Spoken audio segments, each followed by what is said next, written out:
Yan mga boss, magandang araw mga ka-team mechanic.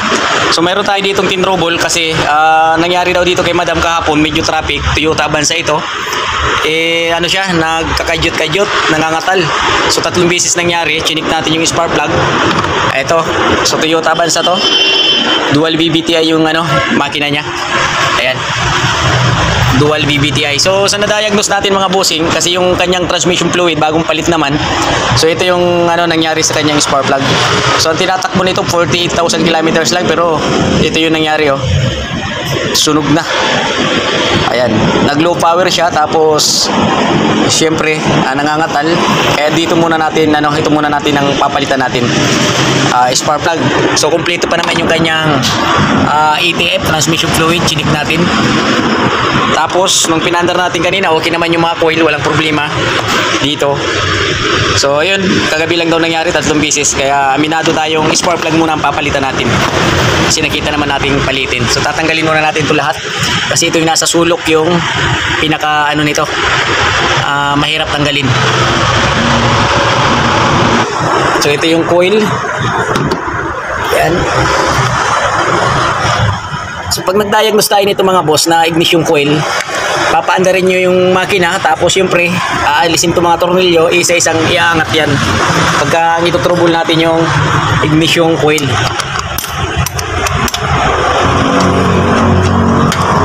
Toyota Avanza Dual VVTi. So meron siyang nangangatal, kaya spark plug muna papalitan natin.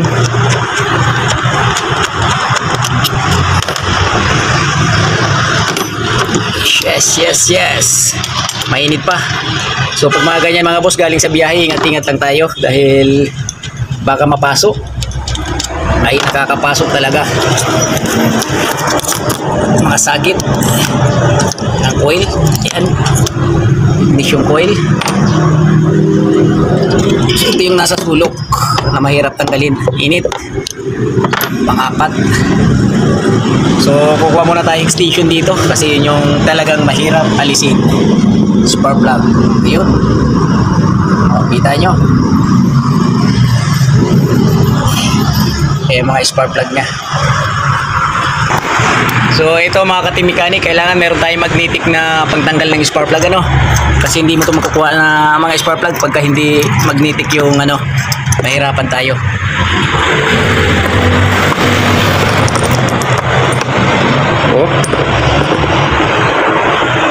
Ito nga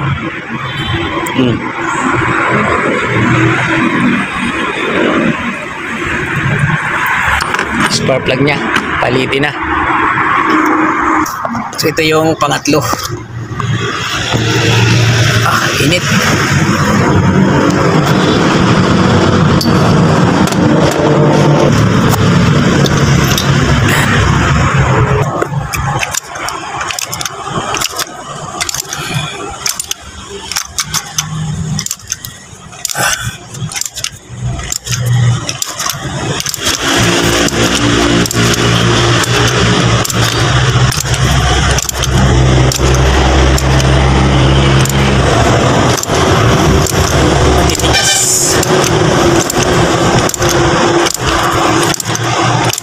Tingnan natin kung ang mga sunog ng spark plug tapos yung kanyang gap, yung tips. Ano nga ba yung tips? Yung parang karayom niya. Pagka pudpud yun, malayo na doon sa gap. Talagang mag-jerk to. Ibig sabihin, mga ngatal.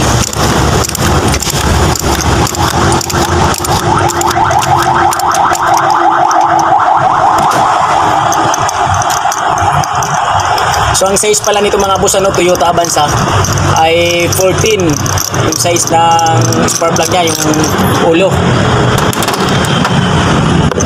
Yung ginagamit nating magnetic, kaya to 16.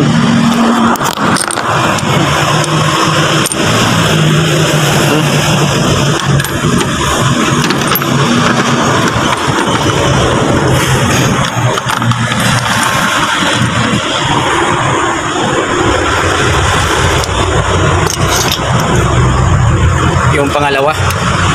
So inuna muna natin yung doon sa sulok kanina.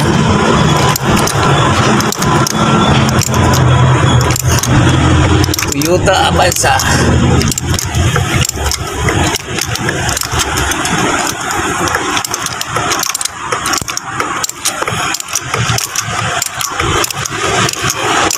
So, ganun lang ang pag-trouble, mga ka-team mechanic. Napaka-basic lang naman ng troubleshoot ng spark plug, tapos ignition coil. Kahit wala na tayong gamit na scanner, kaya-kaya natin i-troubleshoot yan ng mano-mano.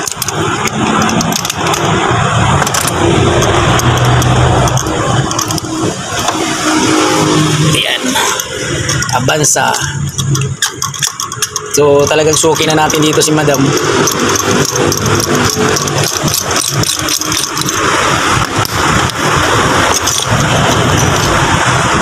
Ay, talaga naman, oh. Sunog na. So yun, nagpabili pa tayo mga boss, mga ka-team mechanic, para bago na ilagay natin. Okay? So antayin lang natin yung ating kasama. One eternity later. Yun mga ka-team mechanic, ito yung ating ilalagay na spark plug, NGK. So magandang spark plug niya. Power nito malakas, G-power, oh. Hindi na tayo naglagay ng denso kasi ang denso, so hindi natin maasahan yun, baka mamaya na mikos-mikos, mahirap na. Kaya ito yung nilagay natin. So ayun, ilalaglag muna ng kamay. Tapos syempre siguraduhin nating diretso yan. Napaka-basic lang nito. Ang mahirap lang dito tanggalin mga kaibigan, mga ka-team mechanic, yun doon sa sulok, yung number 4. Ano mo na sabi number 4 yan? Ayun. Yun nga, ulitin natin yung kanyang issue. Ang kanyang naging problema. Nasa traffic si Madam kagabi. 3 beses nangyari sa kanya. Nagkakadyot-kadyot. So parang low power, nangangatal. Siyempre ang una natin gagawin dito, spark plug talaga muna. So yun mga boss, ulitin natin back to tayo, warp. Ulitin natin yung naging problema nito. Nangangatal, parang tatalbog-talbog, low power. Hindi malaria. Kaya nga ating ginawa, so spark plug lang muna kasi sa ignition coil napakalayo pa para masira. 48,000 kilometers lang. Diesel, Mercedes. Yun, may dumating na Mercedes-Benz. So ito si Panyero, siya yung naglalagay ng spark plug.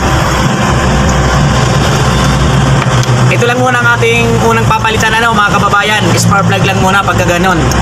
Huwag tayo kagad-agad magpapalit ng ignition coil kung ano-ano pa man kasi nga sa power nangyayari yun. Sabihin, kulang siya ng kuryente, so kulang ng isang spark plug. 3 lang ang gumagana masyado. Tapos, mali kaibigan ng teknik, ihulog mo muna yung isa. Yun. So, ganun lang yung kadali ihulog muna yung kapiraso kasi nga bangga dito. Nakikita nyo na. So, ganito pagtanggal nyan. Kukuha kayo extension, tapos dip socket na 14. Ihulog nyo doon. Pero yung dip socket na 14 mga boss, hindi yun basta-basta lang na 14. Pinamasin siya pa namin yan para magnipis yan, numipis, para kasya doon sa luho. Or butas. Nagnipis. Kaya siya, numipis na. Nagnipis gani. Pinaturno pa namin sa machine shop. So, hindi lang siya basta-basta pero may nabibili sigurong bago nun. Talagang manipis na siya. Yan. Pagka hinukot nyo naman niya, tignan nyo teknik huwag kayong kukurap. Yan. Tignan nyo na lang ang kamot, ang kamay niya kung paano ang ginagawa.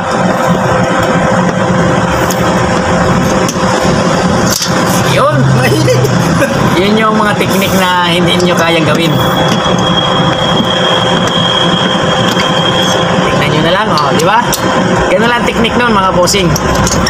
Huwag kukurap. Kumurap, talo ka. So yun, shoutout nga pala sa nagpagawa sa atin nung nakaraan dito. Nakalimutan na natin yung kanyang name. Dahil sa panandaliang lang. Name at address. Kahit hindi na tayo makilala ni Mita, ang importante, nakikilala tayo ng customer. So, si Boss Mita, para na yan sa nangangailangan. Tayo nangangailangan, kaya nga lang, hindi rin naman tayo pinagbibigyan. Ban ka na naman yung kay Meta. Alam na naman si Meta. Ayun, shoutout nga pala kay Lulu Mita, kay Lola Mitz. Okay lang, kahit na hanggang dito na lang ang aming video, at least may pumupuso naman sa amin. Hindi lahat ng oras ay Pasko. Yung iba naman mahal na araw. Wala ako sa mugot. Oo. Ayan ha.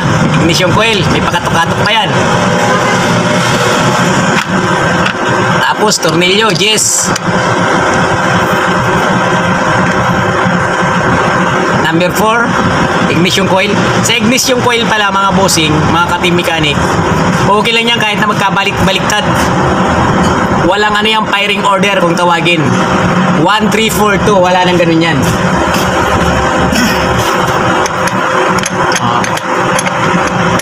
Ang importante ay yung mahalaga. Diba?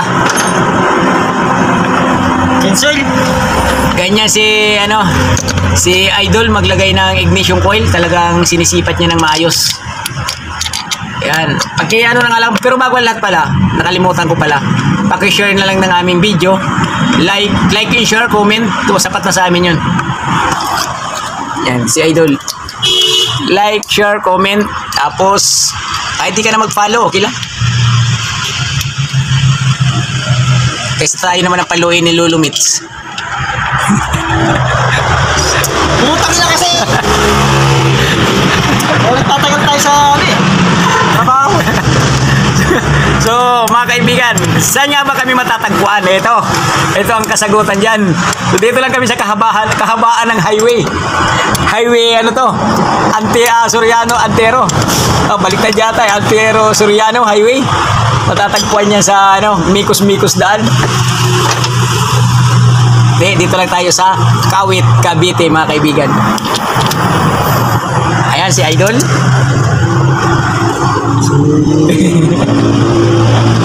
Tapos mamaya, titest drive natin to. Pag nailagay na natin tong nailagay niya pala lahat yung spark plug. Wala tayo kasali. Ito, Toyota Avanza. Ayan. Ay, ano yun mo na lahat? Andiyan ka na eh. Ako lang taga-video sa iyo eh. Yan nga pala yung hose na tinatanggal, para hindi sagabal doon sa pang-apat na spark plug. Ayan, tanggalin nyo yan mga kaibigan, huwag nyo kalilimutan kasi para maluwag yung ating paggagalawan sa pagtanggal ng spark plug na number 4. Yung iba naman, kung talagang magaling, magpalusot, huwag nyo na itong aalisin. Okay? So paanda rin na natin. Siguraduhin nyo na muna, nakalagay lahat ng sakit. Yan. Tapos, siyempre yung mga sensor, nakakabit lahat. Okay, start na tayo. So yun mga ka-team mechanic, titest drive tayo. Susubukan natin kung may natal pa ito or may talon. Kasi sabi ni madam, tumatalon daw. Hindi pa abot yung akin sa silindador. Bakit? Naiipit nung gano'n. Tago eh. So syempre kasi unang-una papalitan natin spark plug talaga muna kasi yun naman talaga pag-ano ng low power niya eh. Tsaka syempre yung transmission fluid isa din yun sa mga nagdi-delay shifting. Pero iba hindi siya delay. Ano siya eh. Pag nagalagay sa drive tapos na traffic daw si madam pag release ng preno, so meron siyang natal, may kadyot siya. Kaya syempre yung spark plug baka pundido nga yung isa or dalawa. So susubukan natin parang pinapara pa yata tayo ni madam. Hindi pala tayo. Kala ko tayo. So ayun mga boss, shoutout nga pala sa mga customer natin. Sa mga hindi naman natin customer, shoutout din sa inyo. Sa mga ayaw sa videos natin, okay lang. Malabo talaga yung camera natin. Wala tayong magagawa dito pagka mayroon na lang tayong pambili. Maano na niya ito sa traffic eh. Medyo traffic ng konti eh. Doon daw malalaman to na nangangatal siya. Nag-alarm yung kanyang passenger. Yan, halimbawa igilid mo siya. Tingnan natin.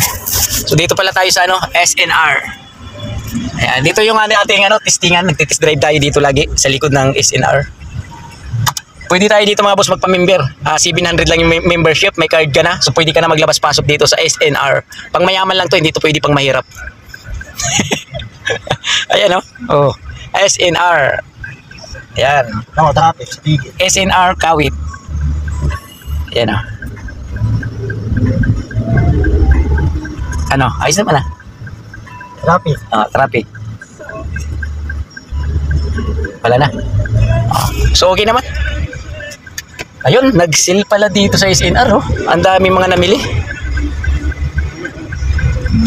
Paano magkano to? Shift ng gear. Pagka Hindi, wala naman yung Ayan Wala. Plus minus eh. Walang plus minus eh. Traffic. Traffic. So tinitesting namin talaga to kasi mahirap na mapahiya. Saka wala pa namang sign ng bulsa dito sa ano dashboard. Importante walang sign ng ano bulsa niya. Traffic. Yun nga pala. Shoutout sa ating mga ano viewers, followers, subscribers sa YouTube. Ay siya nga pala mga kaibigan, mga Ka-Team-Mechanic, sa YouTube natin nakuha na natin yung ano 4,000 watch hour. So ang hinihintay na lang natin yung subscriber natin. So mahirap kasi makakuha ng subscriber sa YouTube kasi lalong-lalo na pag hindi ka kilala. So ano, ibig sabihin hindi ano yung mga videos mo, hindi nila gusto nga. Mababa lang yung ano mo doon, subscriber mo. Pero naman kung nagustuhan yung ano mo sa YouTube, mga ginagawa natin, kasi importante doon magaling ka magturo Pagtuturo kasi doon sa YouTube, sinesearch nila. Pero naman kung walang turo-turo, yung parang nag-videos ka lang tapos i-upload mo, bali wala yun. Pero na lang kung ano, ang mga ano mo roon content mo, yung mga nakakatakot, pwede yun. Ayos na. Ganda ng takbo niya. Medyo may wala sa kanila. Yun nga pala yung ating suki dito, si nanay, may bakod na yung kanyang lugar dito. Kahit bumisita siya dito, wala nang problema. So, andito tayo, na tayo, shop. Kasi wala naman tayo nakita ang ano na, problema dito sa bansa ni Madam. So, yun, laglag talaga yung kanyang budget dito kasi 4 na spark plug, tapos labor pa.